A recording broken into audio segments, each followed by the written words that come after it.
चारण। चारण रिद्धि अनेक प्रकार की है। जल के ऊपर पैर रखकर या उठाने पर जल कायिक जीवों को बाधा न उत्पन्न हो, सो जल चारण रिद्धि है। भूमि से 4 अंगुल ऊपर आकाश में शीघ्रता से सैकड़ों योजन गमन करने में समर्थ होना, सो जंगाचारण रिद्धि है। उसी प्रकार तंतुचारण, पुष्पचारण, पत्रचारण, श्रेणीचारण, अग्निशिखाचारण इत्यादि चारण रिद्धियां हैं। पुष्प फल इत्यादि के ऊपर गमन करने से उन पुष्प फल इत्यादि के जीवों को बाधा नहीं होना, सो समस्त चारण रिद्धि है। और पढ़ो दीदी आप। हाँ। और पढ़ो। हाँ, पढ़िए। आकाश आकाशगामित विक्रिया रिद्धि। पर्याकाशन अथवा कार्योत्सर्गासन करके पग के उठाए धरे बिना ही आकाश में गमन करने में निपुण होना, सो आकाशगामित विक्रिया रिद्धि है। हाँ। तीसरी विक्रिया रिद्धि का स्वरूप। नहीं, अब ये एक है ना। अभी अपन क्रिया रिद्धि पढ़ रहे हैं, तो इसके बाद अपन। अच्छा, ठीक। हम्म। क्या क्या बताया इसमें? क्रिया रिद्धि दो प्रकार की है, चारण रिद्धि और आकाशगामित्व रिद्धि। तो चारण रिद्धि भी बहुत तरह की है। तो जल जल के ऊपर पैर रखे बिना, और मतलब पैर रखने या उठाने पर जल कायिक जीवों की बाधा न उत्पन्न हो, वो जल चारण रिद्धि है। मतलब जल पर से ऐसे कैसे निकल के चले जाए मुनिराज, और एक भी जीव, जल कायिक जीव की भी हिंसा ना हो, तो ऐसी वो कहलाती है जल चारण रिद्धि।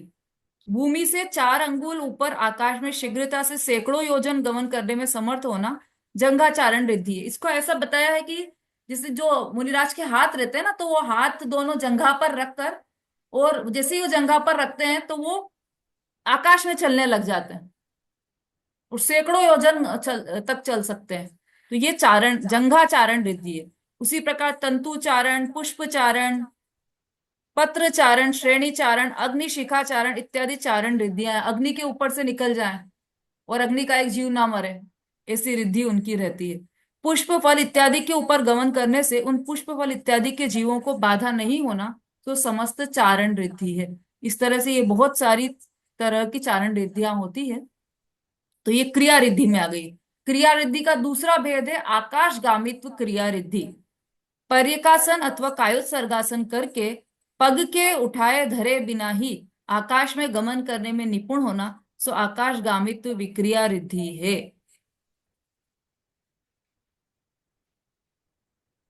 पर्यकासन मतलब पद्मासन अथवा कायो, पर्यकासन का अर्थ मुझे एग्जैक्टली पता नहीं है, पर अथवा कायोत्सर्गासन करके पग के उठाए धरे बिना ही, बिना मतलब युगल चरण ऐसे कैसे ही चलते चले जाएं, वो उसमें निपुण होना, सो आकाशगामित्व विक्रिया रिद्धि है ना। अब इसमें किसी आचार्य का नाम ध्यान आ रहा है इन रिद्धियों में सारी में? कौन से आचार्य का नाम ध्यान आ रहा है आपको? कुंदाचार्य। हाँ। कुंदाचार्य। हाँ, बिल्कुल वो सही। विदेश गए थे ना, ऐसे वो कोई सी रिद्धि, वे जलचारण रिद्धि से। हाँ, जल चारण नहीं, चारण रिद्धि है उनकी तो। चारण कौन रिद्धि सी, से, मेरे हाँ। ख्याल से जंगा चारण रिद्धि है। तो वो अपने जंग हाँ, हाथ रखकर आकाश में गमन करते रहे, तो चारण रिद्धि। जंगाचारण। ठीक है, चारण रिद्धि है उनकी। बहुत बढ़िया। चलिए, दो रिद्धियां हो गई, कौन कौन सी? बुद्धि रिद्धि और क्रिया रिद्धि। अब तीसरी रिद्धि है विक्रिया रिद्धि। विक्रिया रिद्धि का क्या स्वरूप है? कौन पढ़ेगा? हाँ, अनीता जी। डोसा।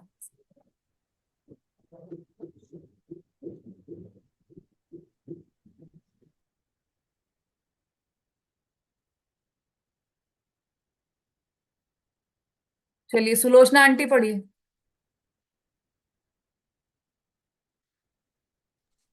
जय जैनन दीदी। हम्म। विक्रिया रिद्धि अनेक प्रकार की है। अणिमा, महिमा, लंगमा, गर्मा, प्राप्ति, अप्राकंप, ईसत्व, वशित्व, अप्रतिघात, अंतर्धान, काम, काम रूपित इत्यादि अनेक भेद हैं। उनका स्वरूप निम्न प्रकार है। अणुमात्र शरीर, करने की सामर्थ्य की अणिमा रिद्धि कहते हैं। वह कमल के छिद्र में प्रवेश करके वहां बैठकर चक्रवर्ती की विभूति रचता है। मेरु से भी महान शरीर करने की सामर्थ्य को महिमा रिद्धि कहते हैं। पवन से भी हल्का शरीर बनाने की सामर्थ्य की लंगमा रिद्धि कहते हैं। वज्र से भी अति भारी शरीर करने की सामर्थ्य को गर्मा रिद्धि कहते हैं। भूमि में बैठकर उंगली को आगे करके मेरु पर्वत के शिखर तथा सूर्य सूर्य विमान आदि को स्पर्श करने की शक्ति प्राप्त रिद्धि कहते हैं। जल में जमीन को ज, उन्म ज, उन्मंजन ऊपर लाना तथा निमंजन डुबा देना करने की शक्ति को प्रकंप बुद्धि कहते हैं। त्रिलोक का प्रभुत्व रचने की सामर्थ्य को ईसत बुद्धि कहते हैं। देव दानव मनुष्य इत्यादि को वशीकरण करने की सामर्थ्य को वशित बुद्धि कहते हैं। बुद्धि। पर्वत आदि के अंदर आकाश की भांति गमन आगमन करने की सामर्थ्य को अप्रतिघात बुद्धि कहते हैं। अवश्य रिद्धि। अदृश्य होने की सामर्थ्य को अंतर्ध्यान कहते हैं, अंतर रिद्धि कहते हैं। एक साथ अनेक आकार रूप शरीर करने की सामर्थ्य को काम रूपित रिद्धि कहते हैं। इत्यादि अनेक प्रकार की विक्रिय रिद्धि हैं। हम्म। यहाँ नैमित्तिक संबंध समझाया है, किंतु इससे यह नहीं समझना चाहिए कि जीव शरीर का या अन्य किसी द्रव्य का कुछ करता है। एक द्रव दूसरे द्रव का कुछ नहीं कर सकता। शरीर आदि पर द्रव की अब उस प्रकार की होने योग अवस्था होती है, तब जीव के भाव तद अनुकूल अपने कारण होते हैं। इतना निमित्त नैमित्तिक संबंध यहाँ बतलाया गया है। हाँ, देखिए कितनी इंटरेस्टिंग इंटरेस्टिंग रिद्धियां हैं ये विक्रिया रिद्धि में। अणिमा, महिमा, लघिमा, गरिमा, गरिमा, प्राप्ति, प्राकाम्य, ईक्षत्व, वशित्व, अप्रतिघात, अंतर्धान, काम रूपित्व, ये इतनी सारी रिद्धियां बताई और सबका स्वरूप देखिए, एक से एक गजब की रिद्धियां हैं। अब इसमें देखो अंतर्धान होने की रिद्धि है ना, कौन से नंबर की है ये? 10वें नंबर की। अंतर्धान, अदृश्य होने की सामर्थ्य को। कैसा लगता है कि हमको भी ये मिल जाए तो रिद्धि, मिस्टर इंडिया हम भी बन जाएं, कहीं भी चले जाएं, जा तो क्या करोगे आप यदि मिल भी जाएगी ये रिद्धि? तो क्या करने वाले हैं? बस हम तो जाएंगे पड़ोसी के घर कि देखें उनके घर में हमारे बारे में क्या बात चलती है। बस इतनी सी ही पहुंच है हमारी। वो कहते हैं ना, मुल्ला की दौड़ मस्जिद तक। बस, तो हम भी बस कि पड़ोसियों के क्या है, बस ये देखने के लिए हम अदृश्य होना चाहते हैं। पर ये इसलिए हमारी सोच इतनी छोटी है, इसलिए हमको ये रिद्धि मिल ही नहीं सकती। जिनको नहीं चाहिए ये रिद्धि, उनको ये रिद्धि मिलती है। और किस लिए मिलती है? कि वो अदृश्य, वो करते क्या उस रिद्धि का उपयोग? यदि कोई इस रिद्धि का उपयोग करे, वैसे तो 99% मुनिराज अपनी जो रिद्धियां प्रकट हो गई है उनका उपयोग ही नहीं करते हैं जीवन भर। उनको आवश्यकता ही नहीं पड़ती, उनको विकल्प ही नहीं आता है कि वो रिद्धि का उपयोग करें। उनके ज्ञान में हो, चाहे कभी नहीं भी हो, कभी हो भी, तब भी उनको पता उसकी आवश्यकता ही नहीं लगती, यूजफुल ही नहीं लगती है वो रिद्धियां। और यदि यदि मान लो यदि कोई अदृश्य रिद्धि का उपयोग करे, अंतर्धान रिद्धि का उपयोग करे, तो क्या करेगा?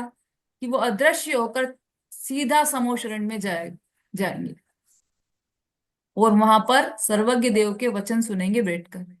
ये उसका उपयोग करना चाहेंगे, है ना। बहुत ही अच्छी अच्छी रिद्धियां हैं। भूमि में बैठकर उंगली को आगे करके मेरु पर्वत के शिखर और सूर्य विमान आदि को स्पर्श करने की शक्ति। हम कल्पना में भी नहीं सोच सकते कि यहाँ पर बैठकर हम सूर्य को स्पर्श करें, उंगली से टच करें सूर्य को, चंद्रमा को टच करें उंगली से। ऐसी रिद्धि उनकी होती है। और अपने शरीर को हल्का करना, भारी करना, गरिमा, लघिमा, छोटा सा करना, अणिमा, अणुमात्र जितना शरीर करना, अणिमा रिद्धि है। ऐसे ही महिमा रिद्धि, तो मेरु से भी महान अपना कर लिया शरीर, उसको महिमा रिद्धि कहा है।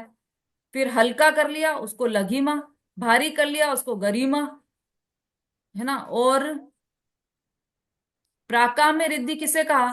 कि जल में जमीन को ऊपर लाना तथा डुबा देना, ये शक्ति। जल में जमीन को उन्मंजन मतलब ऊपर लाना तथा निमज्जन डुबा देना, जमीन को ऊपर लिया है और डुबा दिया, ये रिद्धि भी उनको प्राप्त होती है, प्राकाम्य रिद्धि, है ना। बहुत सारी ऐसी रिद्धियां हैं, तो वो सब हमने पढ़ी है, ये सब विक्रिया रिद्धि में आती है। एक साथ अनेक आकार रूप शरीर करने के सामर्थ्य को काम रूपित्व रिद्धि कहते हैं, ये भी एक रिद्धि है। इस तरह से अनेक रिद्धियां हैं। अब इसमें विशेष नोट क्या डाला है यहाँ पर, कि यहाँ निमित्त नैमित्तिक संबंध समझाया है। बोलो, ऐसी रिद्धियां, अच्छा, तो मुनिराज ऐसा करते होंगे, जिनको ये रिद्धि प्राप्त होगी तो वो अपने शरीर का आकार कितने रूप कर लेते होंगे, ये सब हमको लगता है।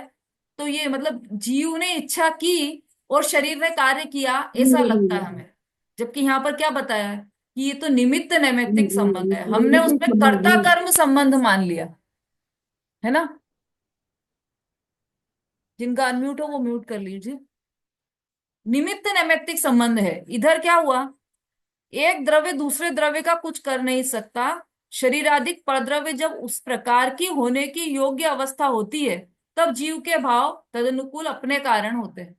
शरीर में वैसी रिद्धि प्राप्त हुई और जीव के भाव ऐसा हुए।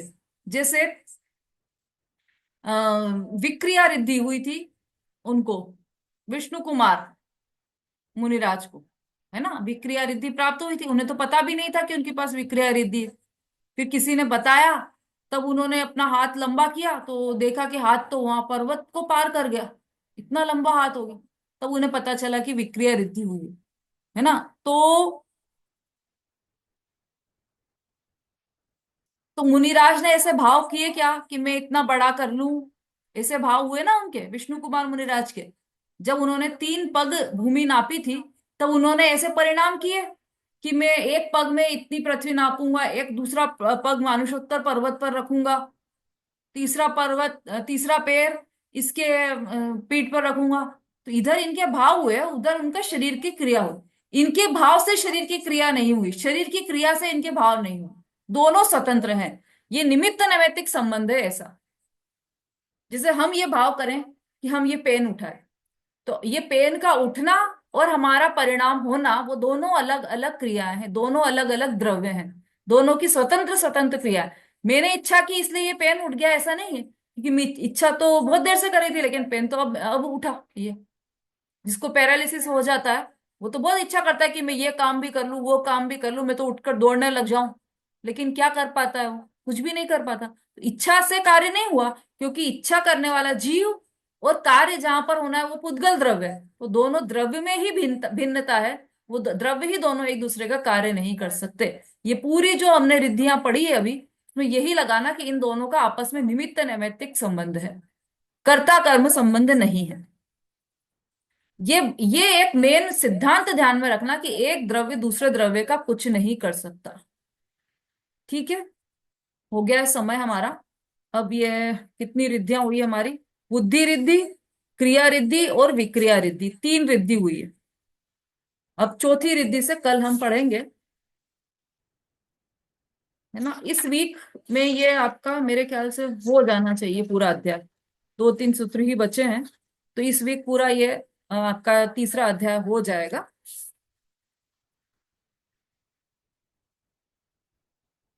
है ना। अच्छा, एक प्रश्न पत्र बना है आपके लिए, जो राजीव भैया जिन्होंने एक दिन आपकी क्लास ली थी, उन्होंने एक करणानुयोग से संबंधित पत्र बनाया है, प्रश्न पत्र। तो वो ग्रुप पर डालेंगे, तो आप लोग अंक, केवल उसमें उत्तर अंक में देना है, और वो उत्तर लिखकर आपको उन्हीं के नंबर पर भेजना है, उन्हीं के व्हाट्सएप पर भेजना है। तो वो आप वो कीजिएगा। उसमें थोड़ा सा दिमाग जरूर लगाना पड़ेगा, लेकिन वो दिमाग लगाकर आप सॉल्व कीजिएगा उस प्रश्न पत्र को, और जरूर भेजिएगा वहां पर। किसी को कोई प्रश्न तो नहीं है अभी? सरिता जी? दीदी मेरे फोन से मैसेज नहीं जा रहे हैं, जैसे मैं ग्रुप में मैसेज करना चाहूँ ना, नहीं जा रहे हैं।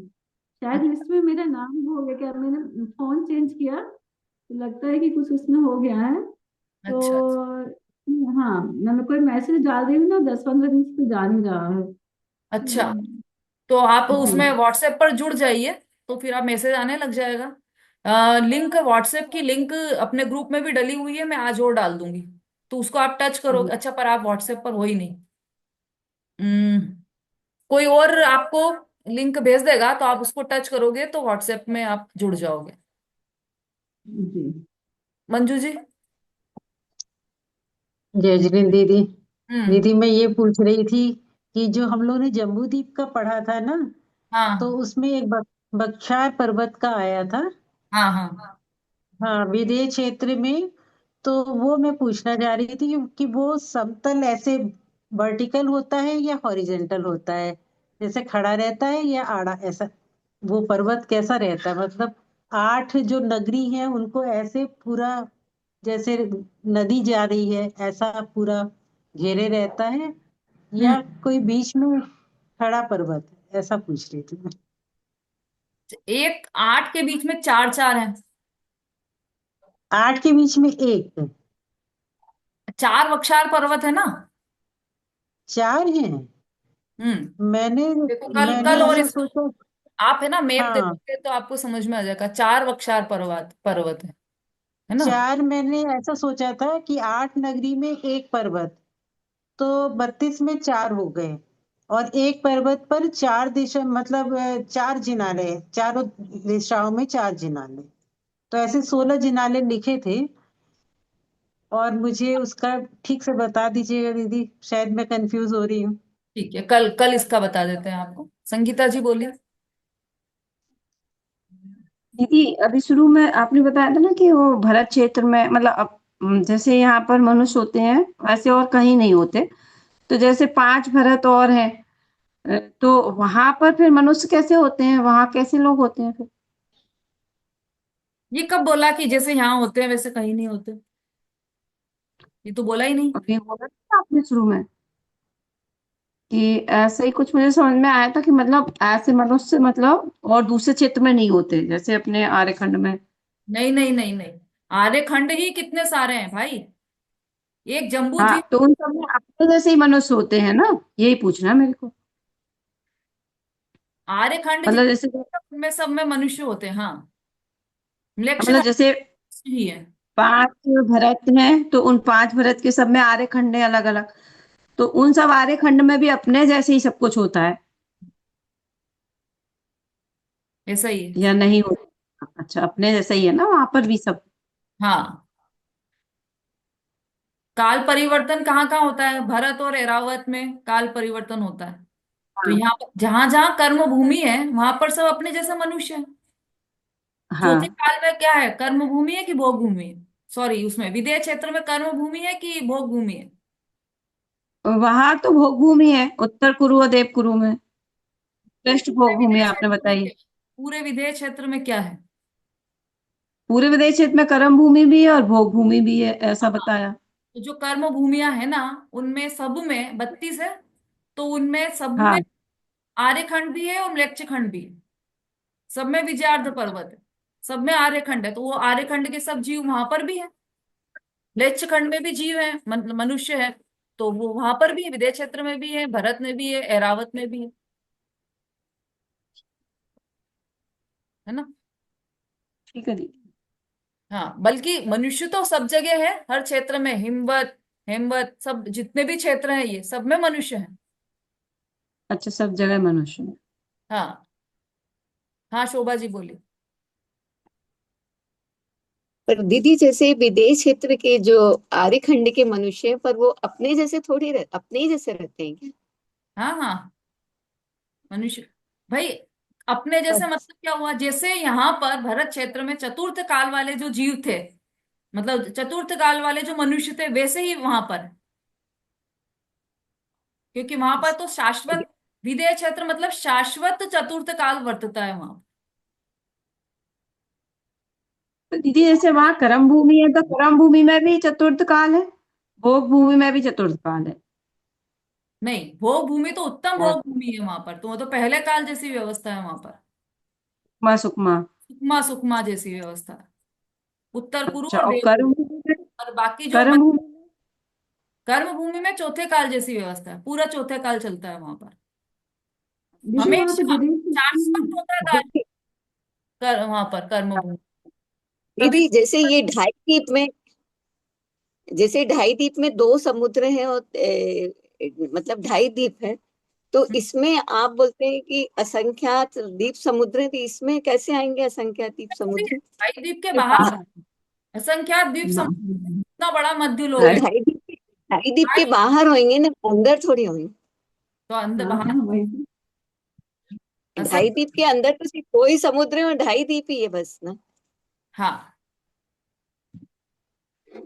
बोली सरिता जी। तो दीदी हमारा तो बंद है, बंद है। खुला तो है। खुला है हाँ, दीदी। आवाज आ रही है। हम दीदी मैं बोल रही थी, जो विदेश क्षेत्र के मलेच्छ खंड है, तो हम्म, उसमें भी माने धर्म का नहीं रहता है मलेच्छ खंड में, वहाँ के विदेश क्षेत्र नहीं, के जो मलेच्छ खंड में। लेक्चखंड में कोई धर्म का कार्य नहीं है, वहां पर देव शास्त्र गुरु कुछ भी नहीं है। वहां पर ऐसे ही मतलब विदेश क्षेत्र में रहने के बाद भी नहीं है वहाँ, मतलब।